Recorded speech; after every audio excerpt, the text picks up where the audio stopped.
Daniel Carter was alone, completely and utterly alone. The silence around him wasn't just quiet, it was suffocating, pressing down on him like an invisible weight. He floated through the dimly lit corridors of the SS Horizon, his footsteps echoing faintly against the cold metal walls. Every step felt heavier than the last, not because of gravity, but because of the crushing loneliness that had settled over him like a second skin. The Horizon was supposed to be a routine cargo run, nothing more. A simple journey from one mining colony to another with a load of raw materials. Daniel hadn't expected anything exciting. Excitement usually meant trouble in his line of work. But now, months after the rest of his crew had vanished without explanation, excitement, or rather terror was all he had left. At first, he'd thought it was some kind of prank. His co-workers, always teasing him about being too serious or too by the book, must have decided to play a joke on him. They'd hidden somewhere on the ship, waiting for him to panic before jumping out and laughing at his expense. That's what he told himself during those early days, clinging to hope like a lifeline. But as time passed and no one reappeared, reality began to sink in. Something had happened. Something terrible. Daniel didn't know exactly when things had gone wrong. There were no alarms, no explosions, no signs of struggle. One moment, everything was normal. The hum of the engines, the chatter of voices over the intercom, the steady rhythm of life aboard the ship. And then, nothing. Just silence. When he woke up in his quarters that morning, the absence hit him immediately. No one answered his calls. No one responded to his shouts. It was as if the entire crew had been wiped out in an instant, leaving him behind as the sole survivor. He tried to make sense of it. Maybe they'd abandoned the ship. Perhaps there had been an emergency evacuation, and he'd somehow missed it. But that theory fell apart quickly. The escape pods were still intact, untouched. The ship's systems showed no record of any distress signal ever being sent. Whatever had taken his crew hadn't given them time to react. For weeks, Daniel wandered the empty corridors, searching for answers. He checked every room, every storage bay, every corner of the vessel. Nothing. The only clues he found were small, unsettling details. A half-eaten meal left on a table, a cup of coffee still warm enough to steam, tools scattered across the year. Engineering deck as if someone had dropped them mid-task. It was as though everyone had simply disappeared into thin air. Without the crew, maintaining the ship became nearly impossible. The Horizon was old, its systems prone to failure even under the best conditions. Now, with no one to help, Daniel struggled to keep it running. He spent hours fixing leaks, rerouting power, and patching up damaged circuits. It was exhausting work, both physically and mentally. Each day felt longer than the last, stretching endlessly until he could barely tell where one ended and the next began. To distract himself, Daniel threw himself into projects. Anything to keep his mind off the emptiness surrounding him. He cleaned the mess hall until it gleamed, organized supplies that would never be used, and tinkered with equipment he barely understood. Sometimes, he talked aloud to himself, pretending he wasn't alone. Other times, he sat in silence, staring out the viewport at the endless expanse of stars.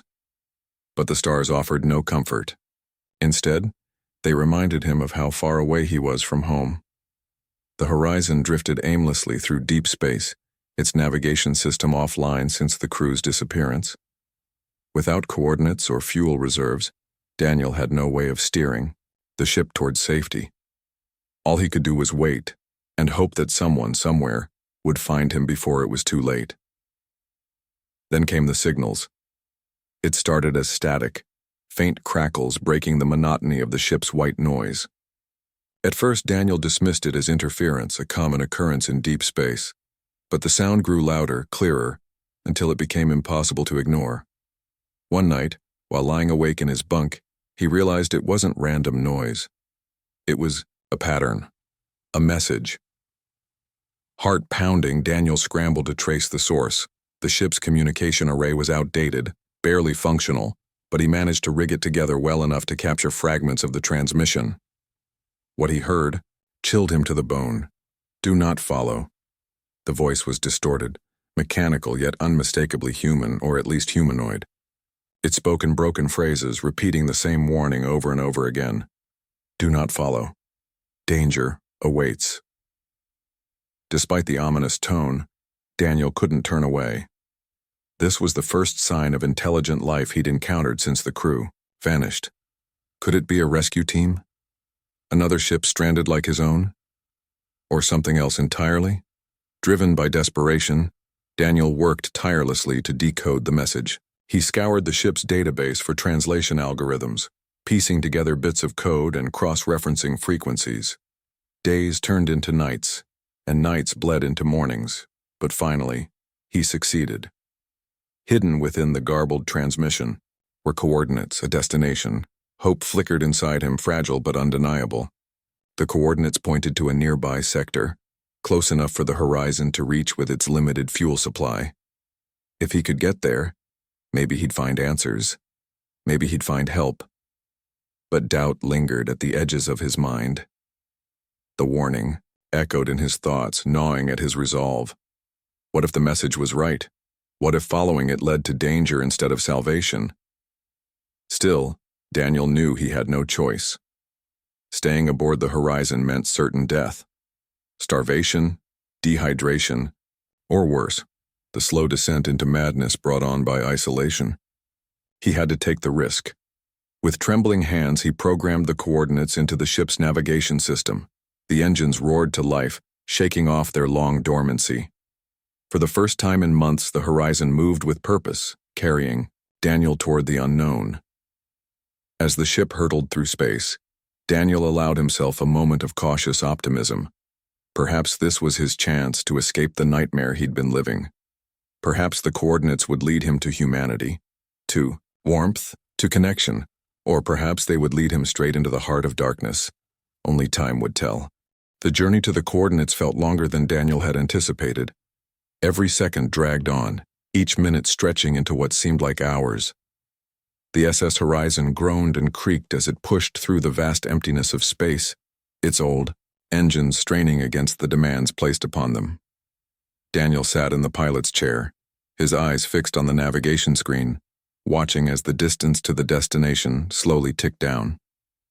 He tried to focus on the numbers, anything to keep his mind off the uncertainty ahead.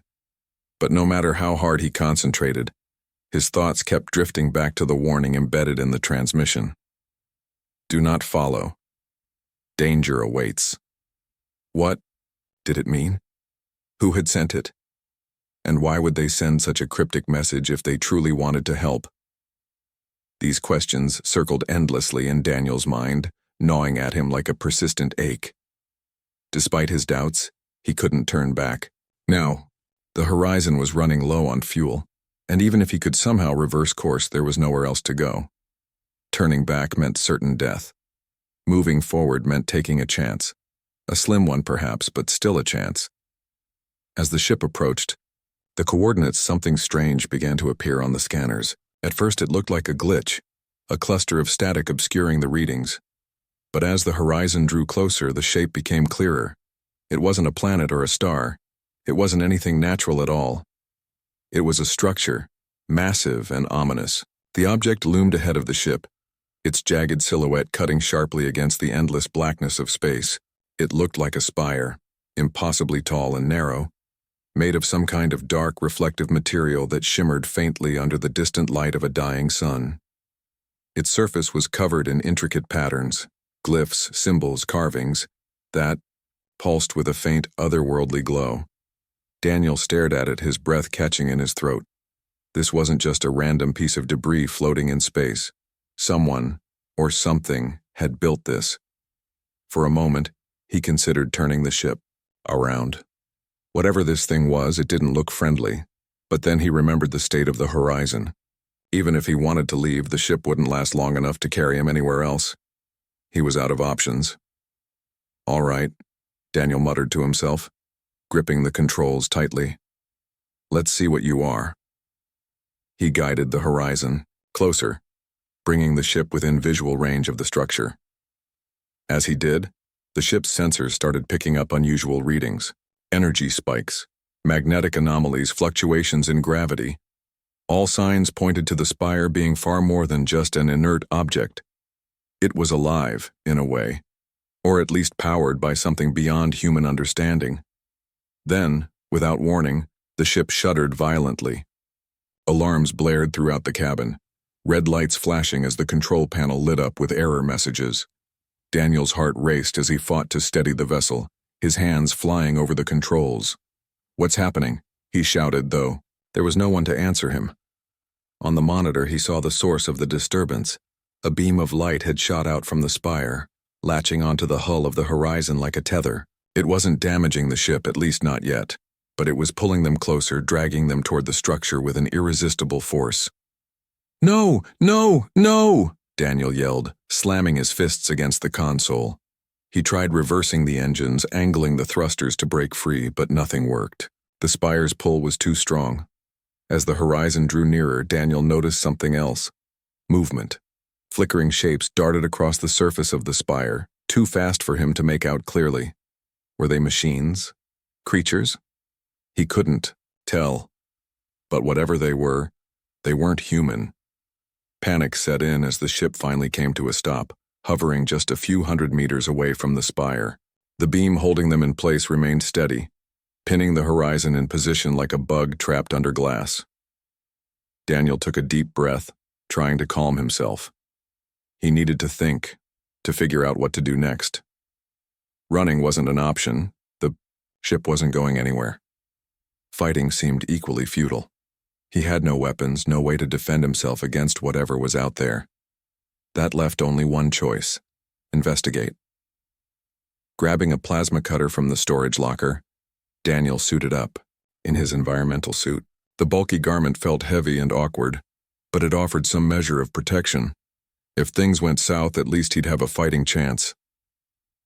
He stepped into the airlock, his heart pounding in his chest.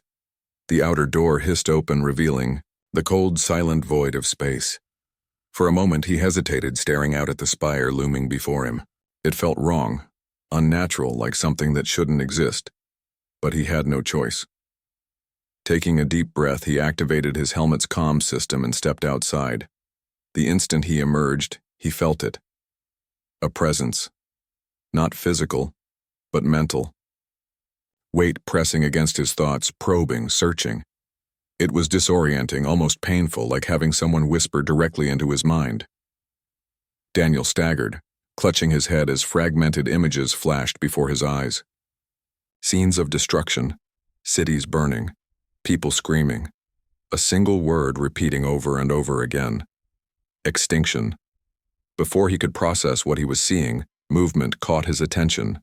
Shapes detached themselves from the surface of the spire, gliding toward him with eerie grace. They were unlike anything he'd ever encountered. Their bodies shimmered like liquid metal, constantly shifting and reforming. They had no faces, no features, yet they exuded intelligence, cold, calculating, alien. One of the beings floated closer, stopping just a few feet away. It didn't attack, didn't make any aggressive moves. Instead, it hovered there, studying him with an intensity that made Daniel's skin crawl. What are you?" Daniel stammered, his voice trembling despite the comm system filtering out the quiver. The creature didn't respond verbally, but Daniel felt something shift in his mind. Images flooded his consciousness, overwhelming and chaotic. He saw flashes of Earth, humanity's rise and fall, civilizations crumbling under the weight of their own hubris. Then came visions of war, of conquest, of entire worlds consumed by fire. And through it all, the same word echoed relentlessly: extinction. Daniel stumbled backward, his grip tightening on the plasma cutter. Whatever these things were, they weren't here to help. They were here to warn, or maybe to judge. Before he could react further, the creatures suddenly withdrew, retreating back toward the spire. The beam holding the horizon in place flickered and vanished, freeing the ship. Without hesitation, Daniel scrambled back inside, sealing the airlock behind him. Once safely aboard, he collapsed onto the floor, his body shaking with adrenaline and fear. What had just happened? Who or what were those beings? And what did they want with humanity? As the horizon drifted away from the spire, Daniel realized he had more questions than answers. But one thing was clear. The universe was far more dangerous and far stranger than he'd ever imagined, and he was completely alone in it. Daniel sat in the dimly lit cockpit of the SS Horizon, his hands trembling as he replayed the encounter with the shimmering creatures over and over in his mind. He couldn't shake the feeling that they were watching him, even now, despite the fact that the spire was shrinking into the distance behind the ship. The images they had forced into his head still lingered. Burning cities, screaming crowds, and that haunting word, extinction. What did it mean? Was it a warning, a prediction, or something else entirely? The more he thought about it, the more convinced he became that the beings weren't just random aliens floating through space. They were connected to the spire, maybe, even created by it.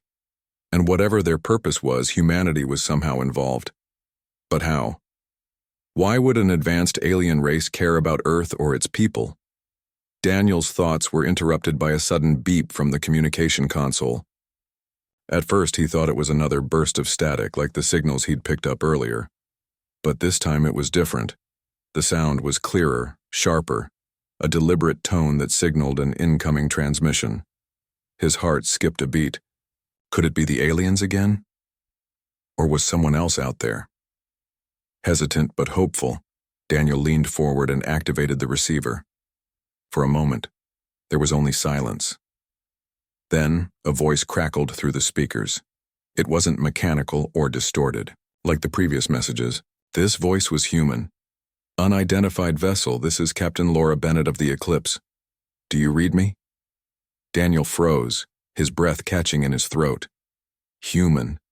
A real living human being was speaking to him. After months of solitude, the sound of another person's voice felt almost surreal. This is Daniel Carter aboard the SS Horizon, he stammered, struggling to keep his composure. I'm here. I'm alive. There was a pause on the other end, followed by a soft exhale of relief. Mr. Carter, we've been tracking your distress signal for some time. We're approaching your position now. Hold tight. We'll have you. Aboard shortly. Tears welled up in Daniel's eyes. He hadn't realized how much he needed to hear those words until that moment. Rescue, help, other humans. It all seemed too good to be true. A few minutes later, the Eclipse came into view. It was sleek and modern compared to the battered old freighter Daniel had called home for so long. Its hull gleamed under the light of a distant star, and its engines hummed with power. As the two ships docked, Daniel gathered what little belongings he had left and made his way to the airlock. When the door opened, he was greeted by a team of 3 people in environmental suits. One of them stepped forward, a tall woman with short brown hair and sharp green eyes. She removed her helmet, revealing a calm but determined expression. I'm Captain Laura Bennett, she said, extending a hand. Welcome aboard the Eclipse. Daniel shook her hand, still overwhelmed by the reality of standing face to face with another human being. Thank you, he managed to say. You have no idea how glad I am to see you. Laura nodded, her gaze softening. We'll debrief you once we're inside. Right now, let's get you out of that suit and somewhere safe. As they led him through the corridors of the Eclipse, Daniel marveled at how alive the ship felt. The hum of machinery, the chatter of voices over the intercom, the faint scent of recycled air. It was all so familiar, yet so foreign after months of isolation.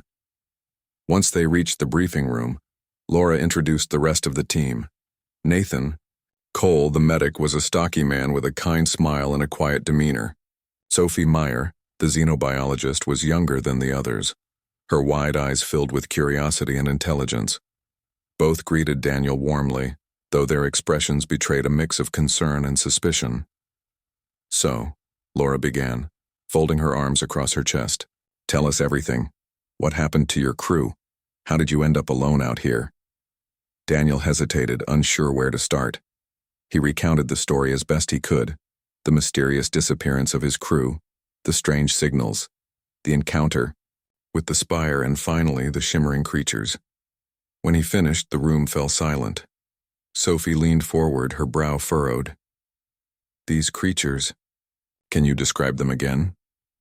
They were Hard to explain, Daniel admitted. They looked like liquid metal, constantly shifting shapes. And they didn't speak. Not with words, anyway. They communicated telepathically, forcing images into my mind. Sophie exchanged a glance with Nathan, who frowned deeply. That doesn't sound like any species we've encountered before, he said. Laura tapped her fingers against the table, clearly deep in thought.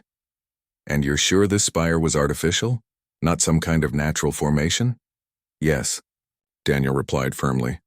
It was covered in symbols, glowing patterns, and it pulled us in with some kind of energy beam. Sophie's eyes lit up with excitement. This could be huge.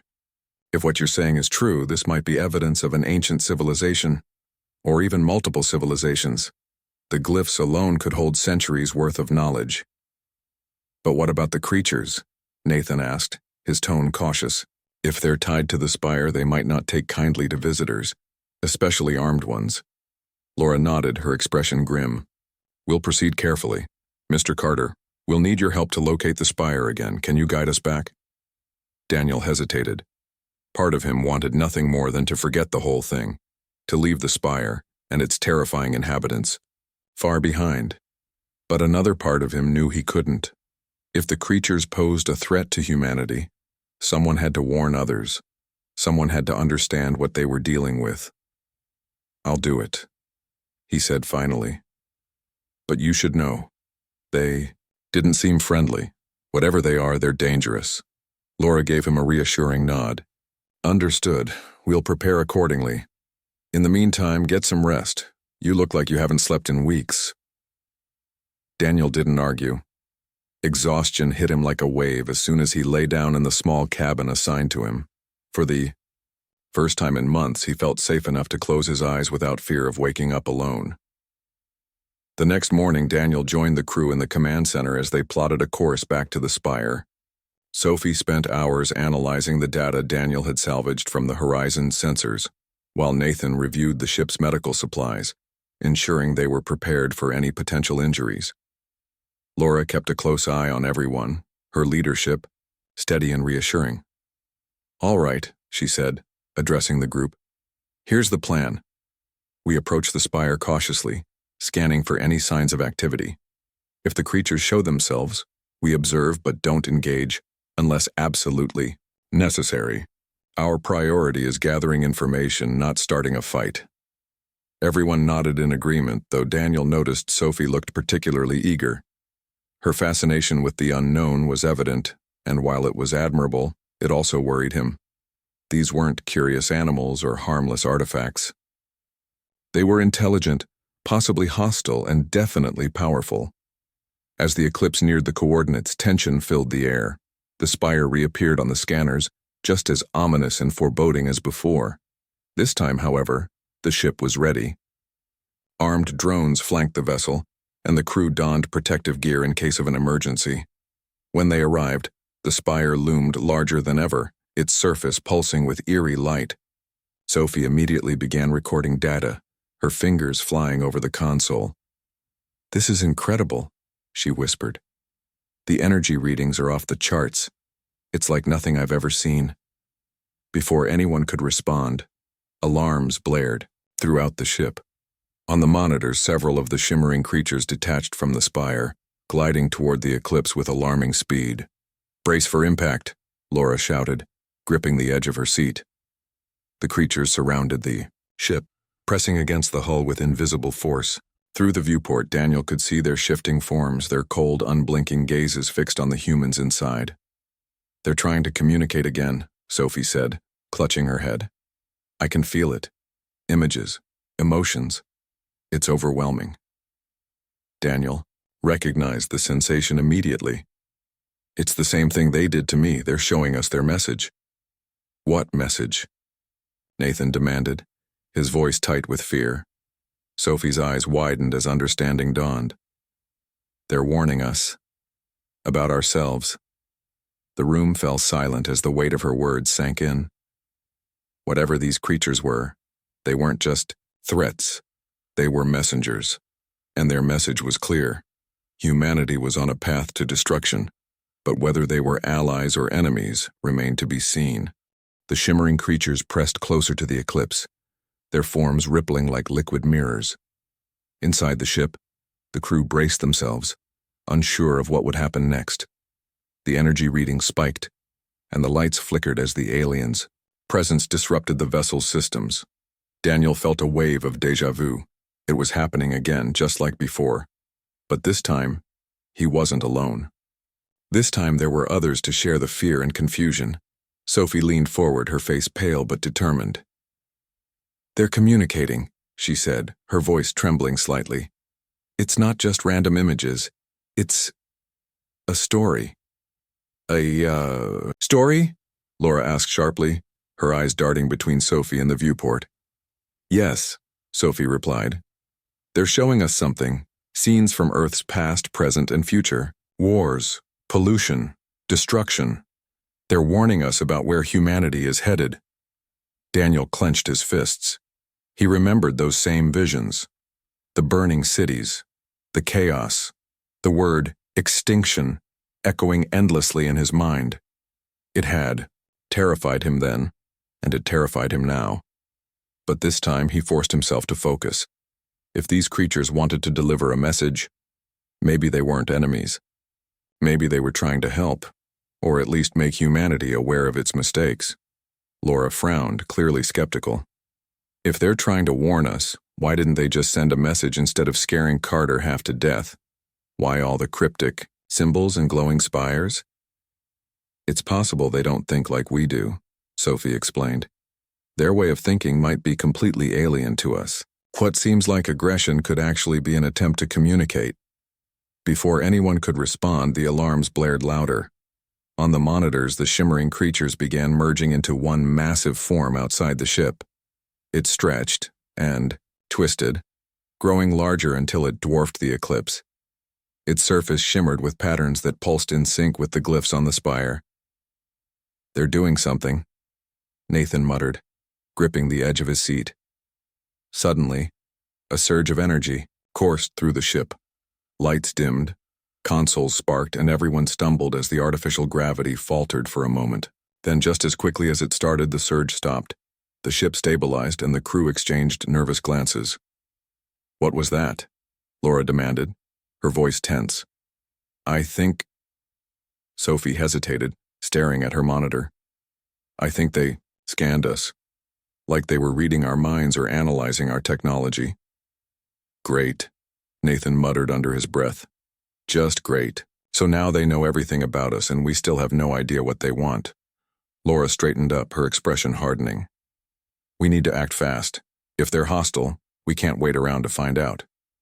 Prepare the ship for evasive maneuvers.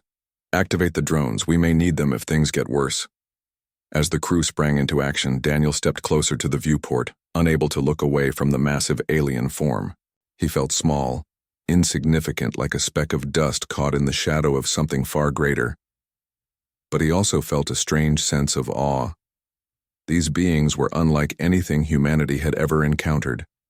Their power, their intelligence, it was overwhelming. And yet, despite their intimidating presence, Daniel couldn't shake the feeling that they weren't here to harm.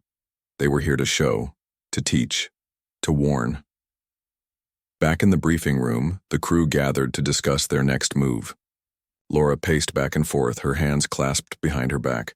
"All right, here's the situation," she began. "We've established that these creatures are advanced, possibly beyond anything we've seen before.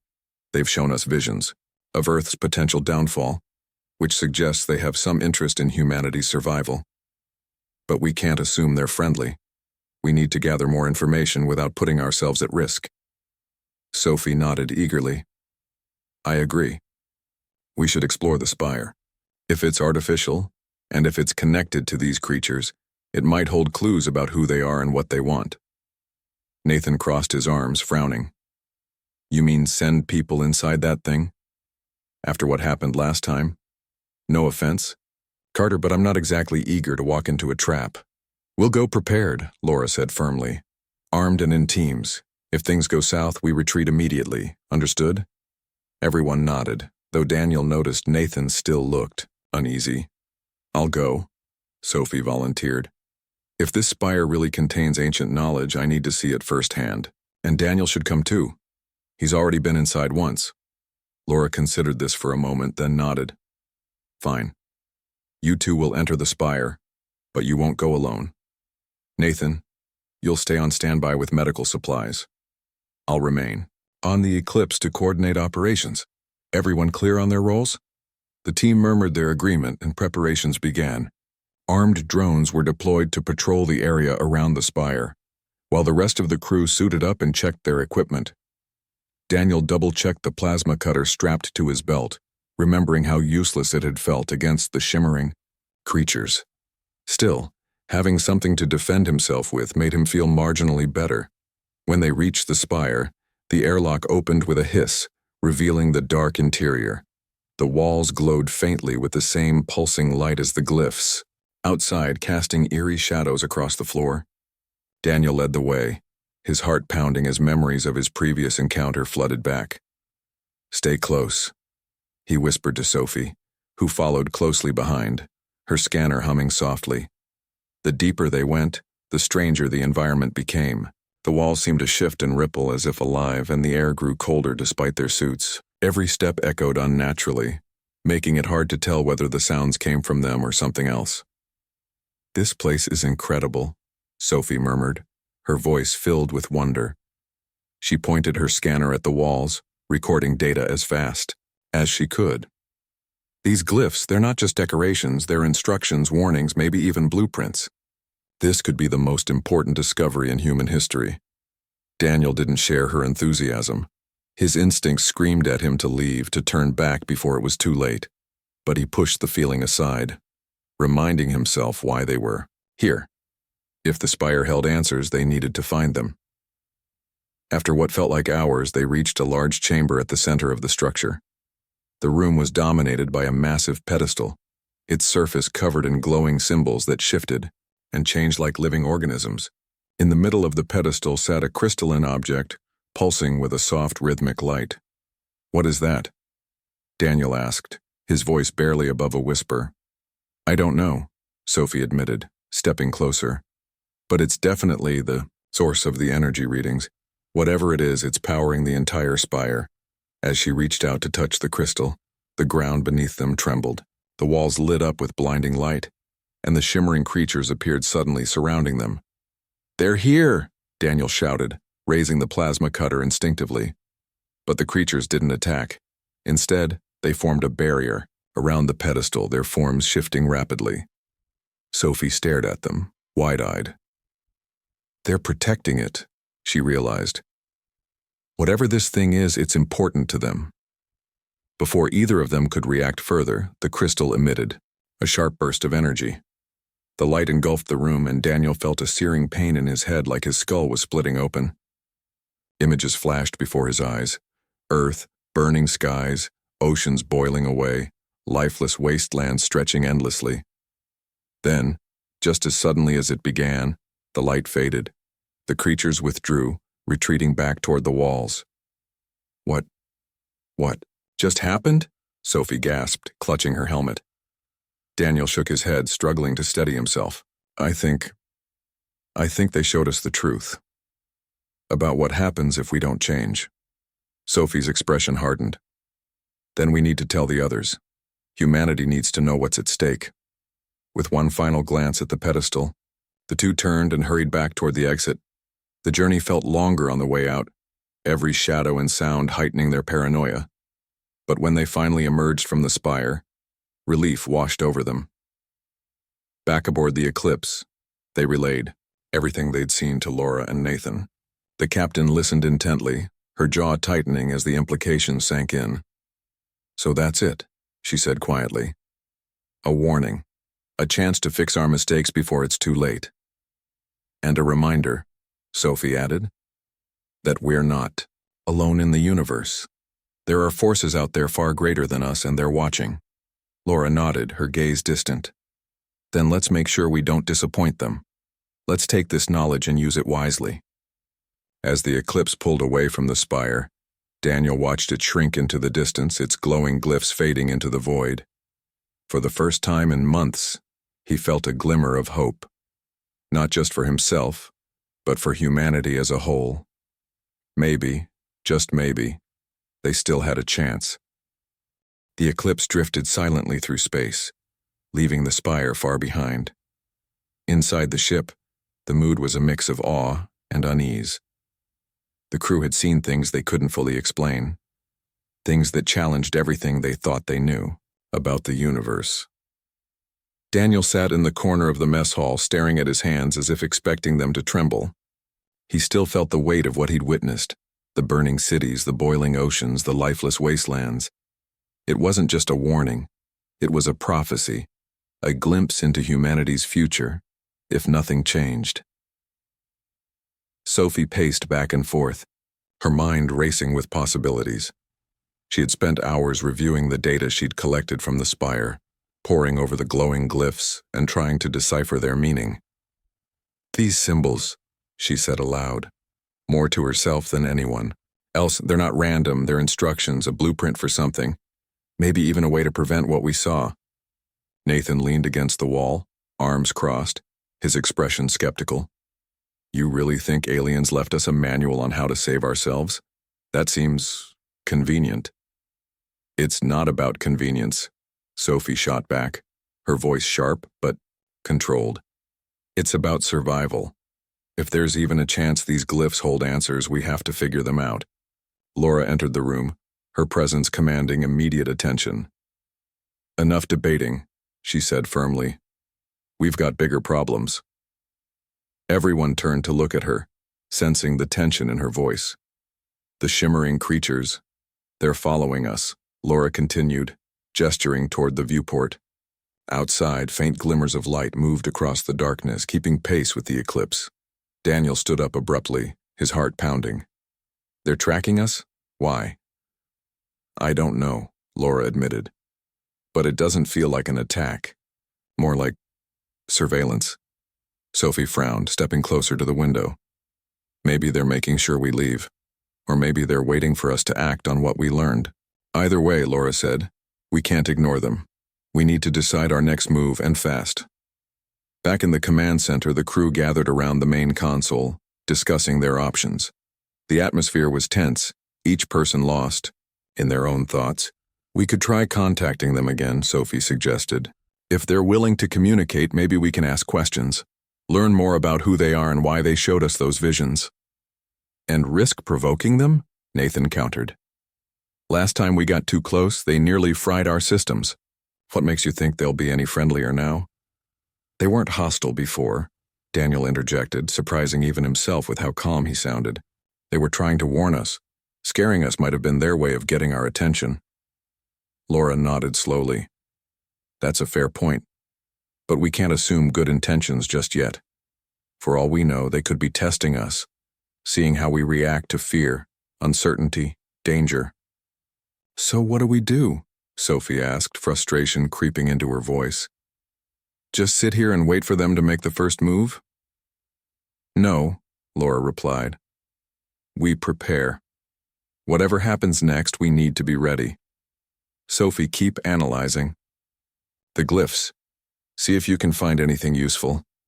Nathan, check the medical supplies and make sure everyone's in top condition. Daniel, you've dealt with these creatures before. You'll help me monitor their movements. Understood?" Everyone nodded, though the weight of the task ahead hung heavily in the air. Hours passed, and the shimmering lights continued to follow the eclipse. Occasionally, one of the creatures would detach from the group and glide closer to the ship, its form shifting and rippling like liquid metal. Each time, the crew braced themselves, half expecting another surge of energy or another telepathic message. But the creatures remained passive, watching silently as if waiting for something. Finally, Sophie burst into the command center, her face flushed with excitement. "I think I figured it out," she exclaimed, holding up her tablet. "What is it?" Laura asked, leaning forward. "These glyphs, they're coordinates," Sophie explained, pointing to a series of symbols on the screen. "Not just any coordinates, though. They lead to Earth." The room fell silent as the implications sank in. "They want us to go home," Daniel said softly, breaking the silence. Or warn us about what's coming, Laura added grimly. But why? Sophie pressed. Why show us the destruction and then send us back? Are they giving us a second chance? Or are they preparing us for impact? Maybe both, Daniel suggested. They showed us the worst-case scenario so we'd understand the stakes. And now they're sending us back to do something about it. Laura rubbed her temples, clearly overwhelmed. This is bigger than us. Bigger than the eclipse. If these creatures are right, if Earth is headed for disaster, we need to alert the authorities, share what we've learned. And hope they listen, Nathan muttered under his breath. Laura ignored him, turning to address the group. Here's the plan. We set course for Earth immediately. Sophie, keep working on the glyphs. See if there's anything else we can learn. Daniel, keep an eye on the creatures. If they change their behavior, let me know. Everyone else, stay sharp. We don't know what's waiting for us when we get home. As the ship adjusted its trajectory, the shimmering lights outside seemed to brighten momentarily, almost as if in approval. Then one by one they faded into the void, disappearing completely. For the first time since encountering the creatures, the eclipse was truly alone. The journey back to Earth was long and uneventful, giving the crew plenty of time to reflect on what they'd experienced. Sophie spent most of her days hunched over her tablet, deciphering more of the glyphs and piecing together fragments of information. Nathan kept busy tending to minor injuries and running routine checks while Daniel took shifts monitoring the sensors, scanning the emptiness of space for any sign of the shimmering creatures. Laura, meanwhile, wrestled with the responsibility of what lay ahead. When they reached Earth, they wouldn't just be delivering a message, they'd be carrying a burden, a warning that could either unite humanity or tear it apart. One evening, as the blue-green glow of Earth appeared on the horizon, Laura called the crew together for a final briefing. This isn't going to be easy, she began, her voice steady but tinged with emotion. What we've seen, what we've learned, it's going to shake people to their core. Some will deny it, others will panic, and some might even try to exploit it. But no matter what happens, we stick together. We tell the truth and we fight for change. Because if we don't, none of this matters. The crew exchanged solemn nods, each of them feeling the weight of her words. When the Eclipse finally docked at a space station orbiting Earth, the reality of their mission hit hard. Reporters swarmed the landing bay, cameras flashing and questions flying faster than anyone could answer. Government officials arrived shortly after, escorting the crew to a secure facility where they recounted their story in painstaking detail. At first, skepticism reigned. Many dismissed the tale as fiction, a desperate attempt to gain attention. But as Sophie presented her findings, the glyphs, the visions, the creature's warning, the tide began to turn. Scientists pored over the data, politicians debated the implications, and ordinary citizens demanded action. For Daniel, the transition was surreal. After months of isolation, he found himself thrust into the spotlight, hailed as a survivor and a messenger. But he didn't care about fame or recognition.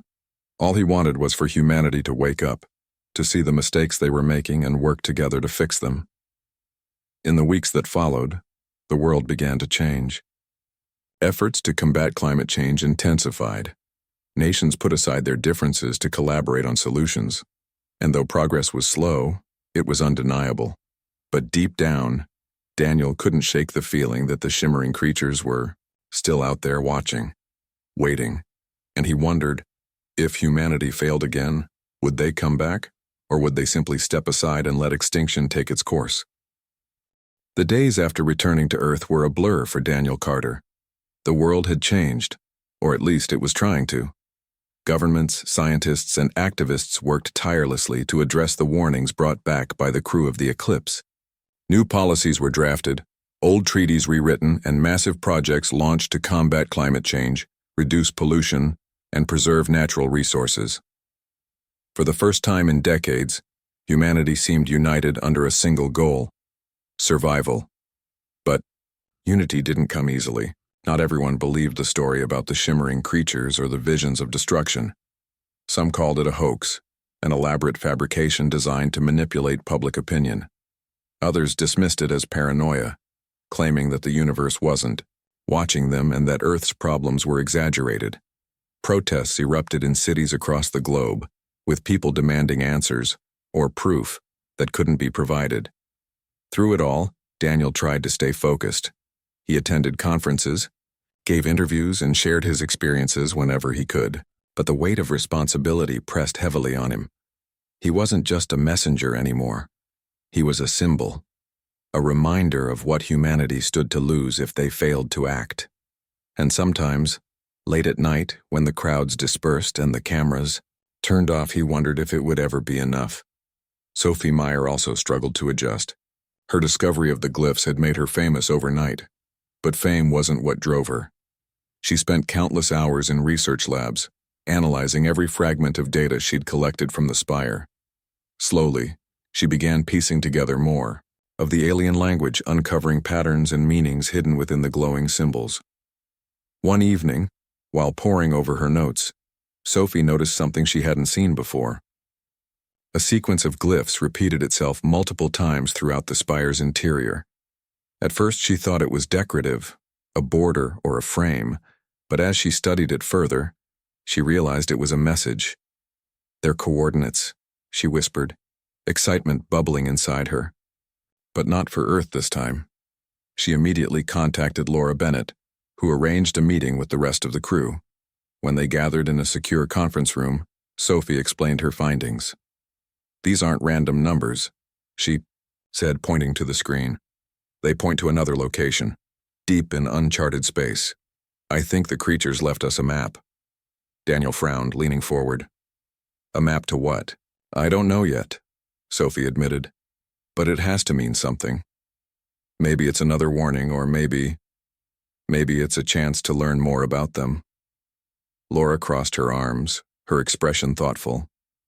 "If we go, we'll need to prepare carefully. This isn't like the last mission. We'll be heading into unknown territory, farther than humanity has ever traveled." "And what about the authorities?" Nathan asked, glancing nervously at the others. "Do they know about this? Will they let us go?" "No," Laura replied, firmly. "Not yet. If we tell them now, they'll shut us down before we even start. This needs to be our decision, not theirs." The room fell silent as the weight of her words sank in. They weren't just explorers anymore, they were pioneers, stepping into the unknown with no guarantees of success or safety. After weeks of planning and preparation, the Eclipse set out, once again leaving Earth behind. The journey was long and grueling, pushing the ship and its crew to their limits. Supplies dwindled, systems malfunctioned, and tempers flared as tensions ran high. But despite the challenges, they pressed on, driven by the hope that the coordinates would lead them to answers. When they finally arrived at the destination, what they found took their breath away. It wasn't a planet or a star. It was another structure, similar to the spire, but far larger. Towering miles into the void, it resembled a cathedral carved from obsidian, its surface etched with intricate patterns that pulsed with light. Around it, dozens of shimmering creatures floated silently, their forms shifting and rippling like liquid mirrors. "They're waiting for us," Daniel murmured, gripping the edge of his seat. Laura nodded, her voice steady but tinged with awe. "Let's not keep them waiting." The crew suited up and disembarked, approaching the structure cautiously. As they drew closer, the creatures parted, forming a path toward the entrance. Inside, the air was cool and still, the walls glowing faintly with the same pulsing light as the glyphs outside. At the center of the chamber stood a pedestal identical to the one they'd seen in the first spire. On it rested another crystalline object, though this one was larger and brighter, radiating waves of energy that made the hairs on their necks stand on end. "What is that?" Nathan asked, his voice barely above a whisper. "I think it's a key," Sophie replied, her eyes wide with wonder. "A way to unlock something. Maybe knowledge, maybe technology. Something that could help us."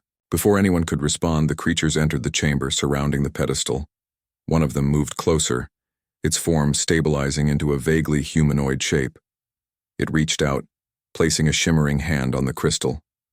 Instantly, images flooded the crew's minds. Scenes of stars being born, galaxies colliding, civilizations rising and falling. Among them were glimpses of humanity, struggling but resilient, working together to overcome adversity. Then came a final image. Earth, thriving and green, its skies clear and its oceans teeming with life. "They're showing us what's possible," Daniel said, tears streaming down his face. "If we work together, if we fight for it, we can survive. We can thrive." As the vision faded, the creatures withdrew, retreating into the shadows. The crystal dimmed, its glow fading until it was nothing more than an ordinary stone. "What happens now?" Nathan asked, breaking the silence. "We go home," Laura replied, her voice firm but gentle. "We take what we've learned and use it to build a better future, for ourselves, for Earth, and for everyone else out there." Back aboard the Eclipse, the crew reflected on their journey. They had faced unimaginable dangers, uncovered ancient secrets, and formed bonds that would last a lifetime. But more importantly, they had been given a second chance, a chance to make things right. For Daniel, the experience marked a turning point. No longer was he just a survivor. He was a protector, someone willing to risk everything for the greater good. As the ship hurtled through space, carrying them back to Earth, he allowed himself a moment of quiet optimism. The road ahead wouldn't be easy. There would be setbacks, failures, moments of doubt. But as long as humanity stood united, as long as they remembered the lessons of the shimmering creatures, there was hope. And hope, Daniel realized, was the most powerful force in the universe.